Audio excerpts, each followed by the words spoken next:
What's good, YouTube? Let's talk about goddamn PTSD, man. You know, it's dark as fuck out here. It's almost nighttime, but you know what else is dark as fuck? The mind state that people be fucking in, man, because people be having so much fucking awareness, so much light. People be spending so much time in their mind thinking about so much shit that happened to them in the past that was viewed as a traumatic experience that they bring into the present, and that becomes a part of their character, and that shit makes them feel like they are unable, incapable, you know what I'm saying? Just a bunch of insecurities because a person don't feel secure within them based upon just something that happened to them in the past. And you know, when you're using the mind, you really want to be careful, because here's the thing, right? Everyone can go through traumatic experiences and shit like that, right? But if a person hold on to that with their mind and shit like that, they keep remembering the past, they keep like regurgitating it on their mind, they keep reincarnating that cycle of what happened to them, and they keep adding more time, more energy, more awareness to it. That shit just becomes a part of their present, aka they literally assimilate that shit, and it literally lives in their nervous system, but they literally continuously assimilate it. And that being, that state of being, that like energy, that experience literally starts to possess them, and they start to become like demonic and a devil and shit like that. And what I mean by that shit is, a lot of the times, like when you're younger, you may have some certain like motives, certain passions that you wanted to do, maybe because of your environment or maybe because of your adults around you.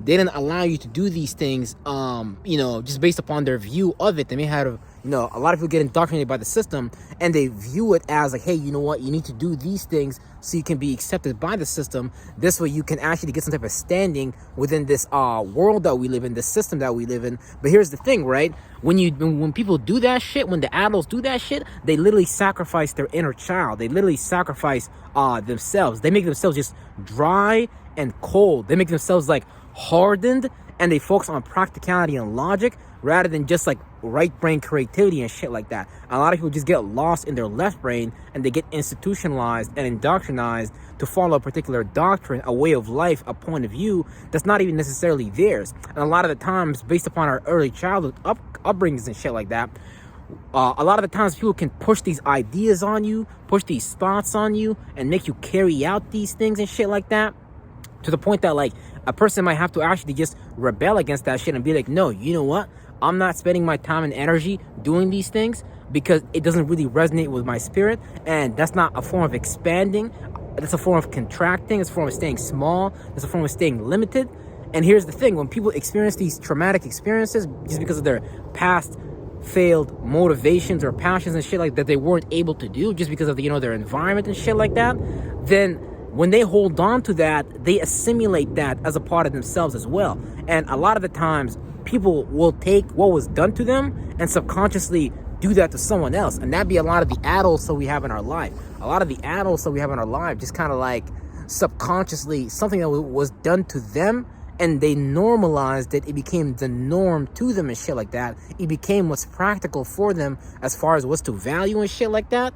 And, you know, because it helped them with their insecurity or incapability and shit, especially when we talk about like religion and shit like that, you know what I'm saying? And that just became like a regular part of themselves. Like they think like a damaged person will think that damaged character is a part of them, and they will continue to carry through as if it's normal.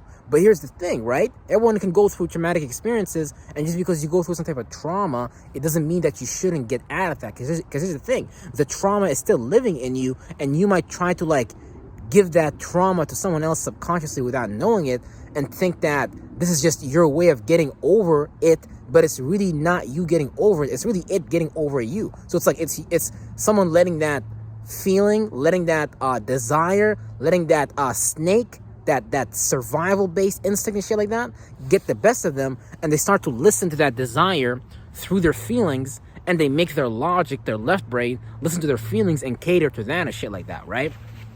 Because it's not logical, it's not reasonable to be depressed, for example. Like, being a depressed individual doesn't add any value to your life. It doesn't add value to anyone else. It doesn't help nobody. It doesn't even help yourself. So that's like helpless behavior. That's like learned helplessness and shit like that, right? So why would a person want to be helpless if they don't have to be, unless that's what they were thought to be, right? Because a lot of people like give away their power through their faith, belief, and imagination, because they have faith, they believe they give their imagination to the things that happened to them in the past, and they relive that, they replay that, and they make that real in the present. Because here's the thing, the mind just kind of like incarnates whatever the subconscious has been programmed with. So a lot of the things that are coming up on the conscious mind just be shit that people experienced in their childhood, past failed motivations, past failed passions, and shit like that. Someone stifled your growth.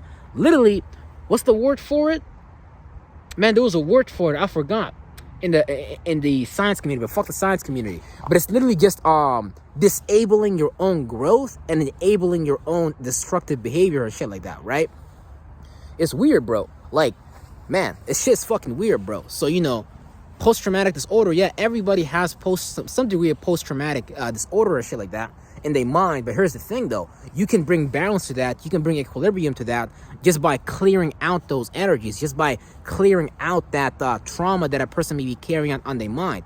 Because that trauma is just a cycle that a person is stuck in. But if you stop paying attention to that, if you stop giving it your awareness, if you stop giving it your energy, if you stop giving it your time, and you literally go and start a new pattern, you start a new timeline, you start a new cycle, and you stay consistent with that timeline, you stay consistent with that cycle, then that old pattern, it will try to like sneak into your life, but you got to be like really observant because you're going to see it, because it's going to be like an awareness that's going to try to take you through a path, and it's going to take you down that rabbit hole once more that you were at. So literally, you got to get out of hell and go to heaven and shit like that, from a place of giving your mind some type of order, some type of logic, some type of practicality, and not allowing the post-traumatic disorder to kind of like make you chaotic and do self-destructive behaviors and do things that don't necessarily make sense from a logical perspective and shit like that, right?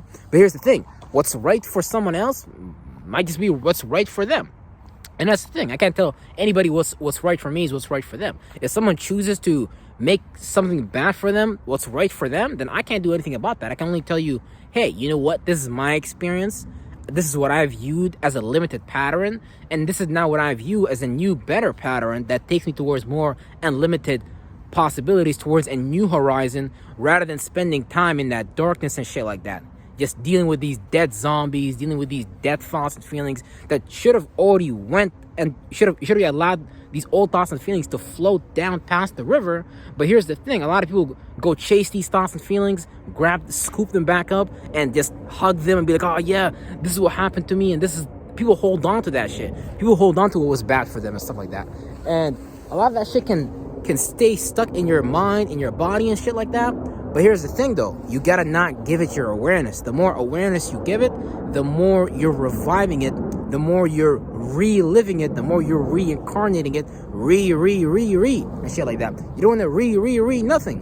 You know what I'm saying? You don't reel in that ugly, tainted, demonic fish, that tainted thought, that tainted feeling. Let that shit go. Make room for something new, so God can give you something new, because there's a bunch of possibilities available for us in the universe, yet we only tap into what was made known and available to us when we was a child and shit like that. Indoctrination, institutionalized, traumatic, mental rape and shit like that. Real shit.